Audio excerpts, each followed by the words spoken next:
Hey guys, welcome back to another clip of Schach-manuel-lernen. Today with the fourth round of this winter season. I had the black pieces and my opponent started with e5, Sicilian, and then here he played knight to b5, which has the idea of knight to d6. That's why I played d6, and he decided now for the Marotzki system. Marotzki system is when you play with white against the Sicilian e4 and c4 with the idea to control the d5 square. And yeah, it's not something new. It's not my favorite opening to play against, but that's something I couldn't choose. So a6, knight to a3, knight f6, knight to c3, bishop e7, bishop e2, short castle, short castle. So we both just normally develop our pieces. Then here I play b6. The idea is I would like to put my bishop here to put some pressure on e4, and it's quite flexible. So bishop e3, rook b8. Rook b8 I played because if I play immediately this move, he has knight to e4, a4, and now I need to be a bit careful about this pawn. Like maybe I can play this one, like b5, or I can play this and going for this one. But I thought rook b8 I can play first, and after f3, rook e8. The idea was to play this one, and after capture, that I have something here, and then at the end the bishop is attacked.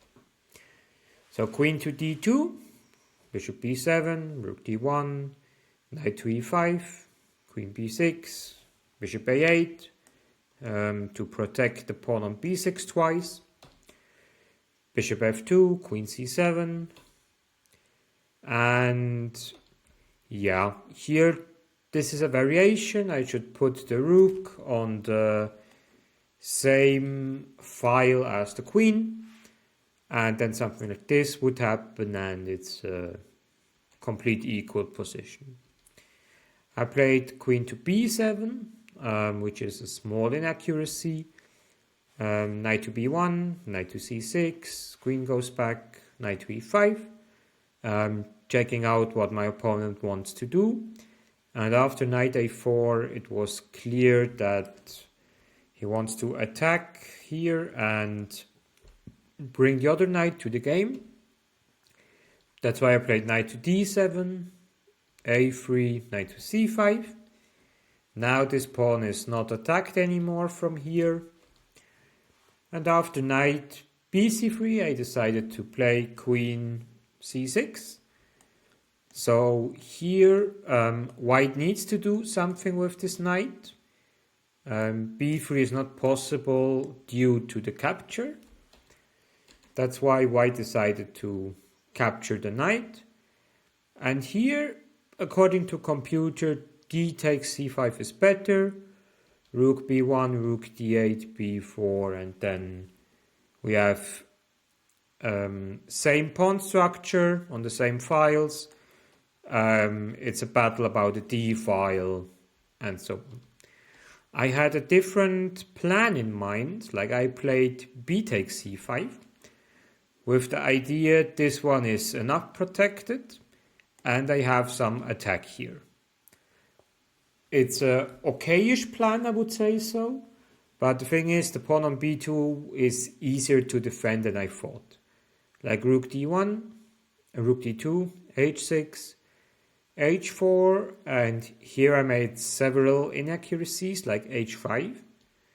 h5 I thought to stop g4 and at the same time block the pawn on h4, but the problem is it also gives like this square away, which can lead later to some problems.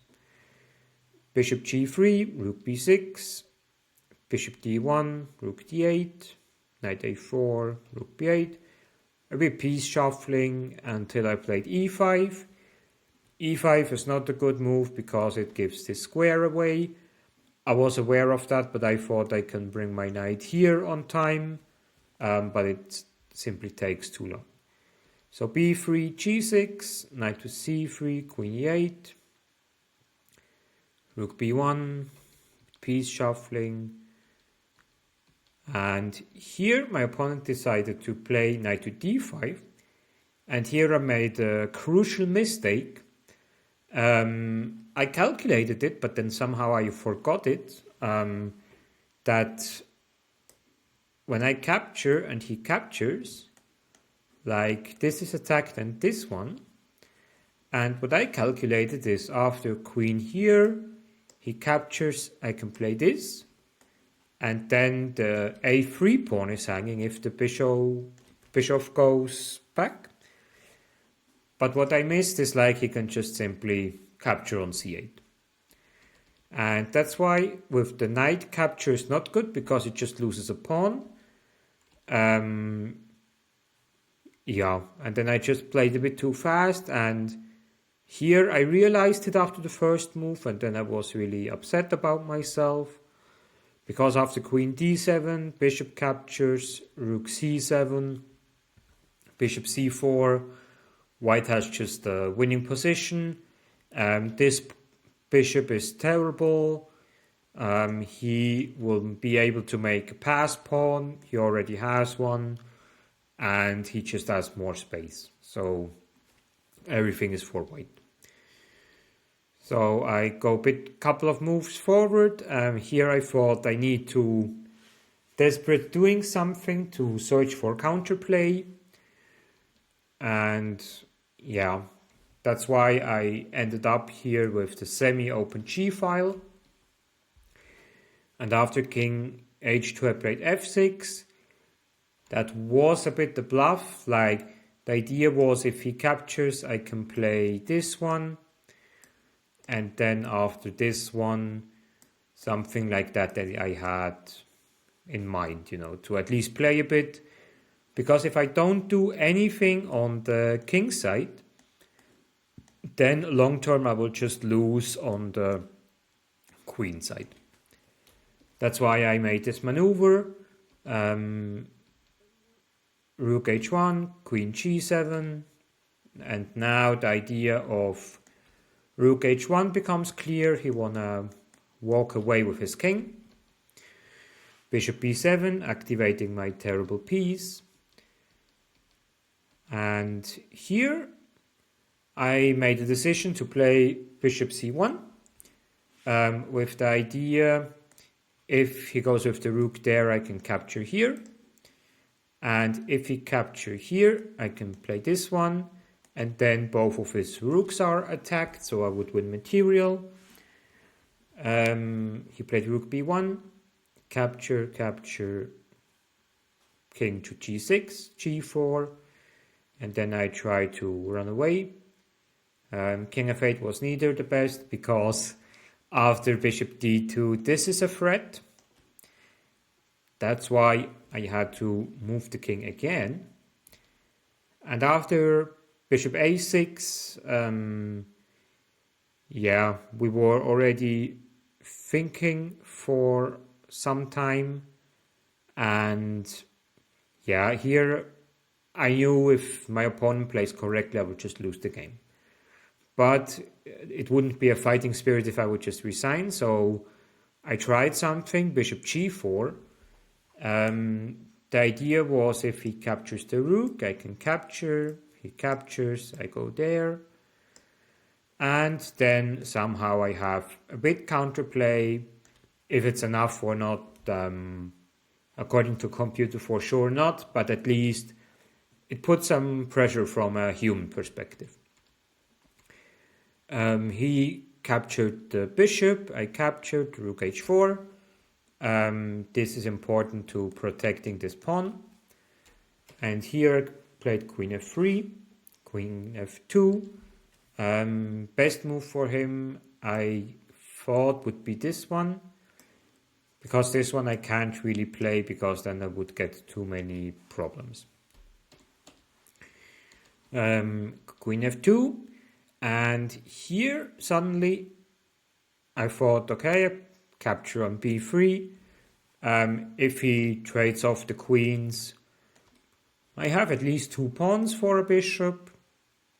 The other idea was if he captures here, I can give here a check, and if he goes there, then I can capture. This capturing is not so good because of this.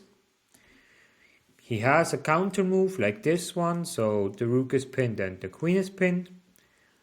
But this one I also calculated, and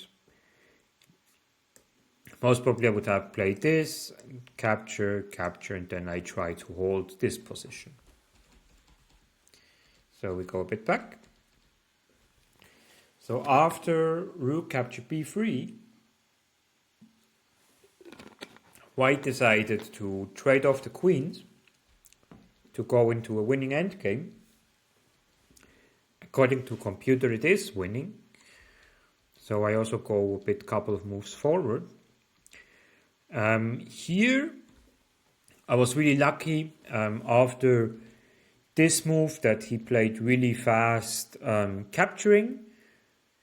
If you want to search by yourself for the solution, you can do that quickly. It would have been rook h6, which is a simple checkmate. So here, here, here, rook is defended, and he also covers this square. So for me, fortunately, he traded off everything. At this position, I won't lose too much time on that, actually. According to computer, it's lost. I will also show you how, but it's not easy to find. Like, I will make a couple of moves because my opponent, of course, tried to win. And the key thing is that I need to lose one of these 2 pawns. So he comes with the king closer, and then I just defend my pawn. Now I need to defend this pawn. And now we made a couple of bishop moves.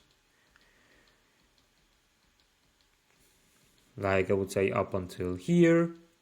And now, yeah, he still doesn't make much progress. Yeah, I show you afterwards the winning line. He tried then with the king to the other way around to win like that. And here he was creative, bishop f8. It doesn't work, but I needed to calculate that, and I did it beforehand. If I capture c4, we just need to be careful that our king is cutted out at the moment, and that we not run into this one. So king e6, c3, bishop d1, and then here we agreed for a draw. If we would have continued, I would have played this one. And then after capturing here, I can play c2. He captures and I defend this pawn. Then I put my king on d8 and I just make the bishop moves. And this is a well-known drawish endgame, especially with opposite colored bishops. So let's go back a bit to the winning plan here. For white, I will show it to you. You need to bring your king to g8 on one hand, and then is the idea with bishop f8 and bishop to d5 that the king can infiltrate the position. So bishop f8, then bishop here, king to c7, king f7, and now here is lost because white has this idea, and if this pawn falls, then he can go for the next one, and so on and so on. But it's not really easy to find this idea with king g8 and then bishop f8. So I had a marathon game with, at the end, 99 moves. I played almost 6 hours this game. After I lost the pawn, I thought the game is over, but fighting spirit paid off that I holded the lost position for 3 hours. So as a message, keep fighting, and wish you a wonderful weekend. Stay healthy and enjoy your own chess games.